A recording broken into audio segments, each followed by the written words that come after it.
Hi, hello, and what's up, everybody? Neon Blood today in our review. It's a long one or the short one. You guys are gonna be deciding.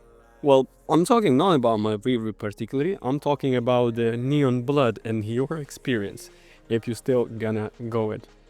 So, firstly, I should mention that Chaotic Brain is the Spanish developers, and they define the games as a crazy combination of kind of Blade Runner and and the Octopath Traveler. Yeah. So when you play it, it's precisely what you find, and as soon as you see a few screenshots on the Neon Blonde, or the basically, well, this is was my experience. That's why I'm talking about the screenshots, right? Now we're gonna see on the videos right now. You realize it's a pure pixel art with a 2.5D style that can already tell you the best thing about the game.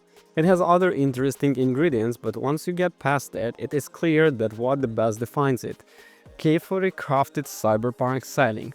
Another element that sets it apart, is that will surely catch the attention of many. It is the graphic adventure with some RPG elements. It does not have many scenarios because it is very important moving from one place to another, talking about whatever you meet along the way and solving some puzzles. In this sense, it's a lit smart scale game that doesn't put you too much trouble because it doesn't give you time to build deep gameplay. It is a good journey but limited, although it shows the talents of the small Madrid studio. One of the aspects that we value most about the adventure is narrative, well constructed, that it keeps you on the edge of the seat during the mysterious events that occur around its protagonist.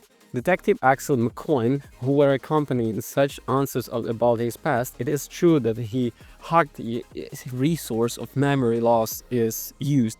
But there was work very well because it's based on the society-dominated subordinating implants and the corporations that want to control everything, even the smallest details, on the one occasion. Well, these are themselves that make them feel portrayed and push you complete the game. This narrative immersion is strongly supported by a deception of the fragmented society, where the lowest class is punished by addictive and dangerous drug. This dystopian future in the year 2053, and the way is drawn one of the great success of Neon Blood. The artistic section here plays a fundamental role. Um, of the dark environments with the neon lights everywhere. So the use of the lighting combined with the pixelated aesthetics, it is a real success and more than enough to walk the streets of Novartis. The way of progressing is simple and finely golden from the stage to stage. You are given the next objective to complete, which usually involves finding a certain characters and having conversation. At some point, you are allowed to choose between the serial answers, but nothing to elaborate. These are the parts of investigating crime scenes using a special scanner, and the puzzles are solved by exploring without there being any real challenge, and there are so quick time sequences for the outcomes and the final confrontations. It's very simple because the game has also shows that there was not much room to exploit its mechanics, which is a shame. This is also a true RPG style turn-based combat. There are a fixed number of them, but there are quite a few of them. They are equally simple, with the option to attack, use a skill, or use an item. Since there has no experience level increases, it all comes down to knowing when to go, when to choose, what to offend, and healing command also. There are also some techniques to unlock, but they are fixed by the story itself, so there is no classic RPG's progression. Again, it is a light implementation with hardly any progress. And that's what is perhaps the biggest flaw that can be found in a Neon Blood, which tries to do several interesting things but does not go deep enough is most of them. It is missing that the game makes things more difficult for you, its exploration and the combat is not so simple. Nevertheless, the game has some very good things, in particular its narration and the way it's presented. with the interesting characters and even the interesting of traditional style animated scenes. The translation into Spanish is also successful, and the creators have allowed themselves to break the fourth wall at the certain moments to give us hints about the video game industry itself.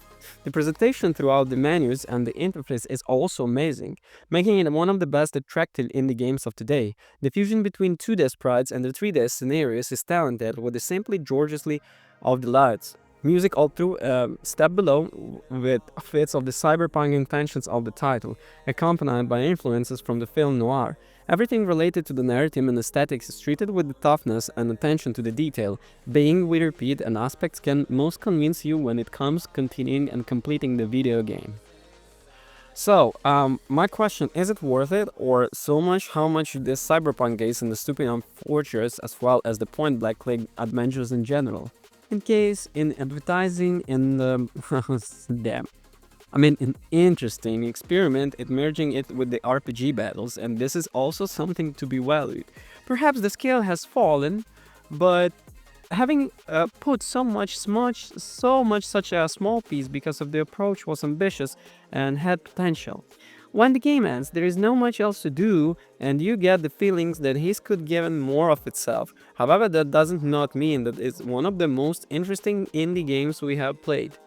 And also, what I would like to notice is it is the thing that despite the problems I mentioned about, there is no denying the talent and the effort that went into the Neon Blood development. This is a very crucial part. The art is breathtaking, the soundtrack beautifully complements the setting, and the game runs smoothly without noticeable bugs or the glitches. However, this polish can make up the underwhelming gameplay, lack of player agency, and missed narrative, potentially, especially with the lack of even basic specifically. Well, Neon Blood took me about 4 hours to complete, and for $20, it's a bit expensive for 4 hours. Do you know what I'm saying? I mean, if you're interested in and don't feel the cost as me, give it a try. But more 35 gamers should wait for a sale. So Neon Blood starts off at its art basically, featuring incredible environments, great pixel art, and incredible hand-drawn cutscenes. However, the rest of the gameplay and the narrative features a disappointing lack of depth, preventing the game from reaching its full potential. So thank you for watching. Don't forget to rate, comment, and subscribe. Peace.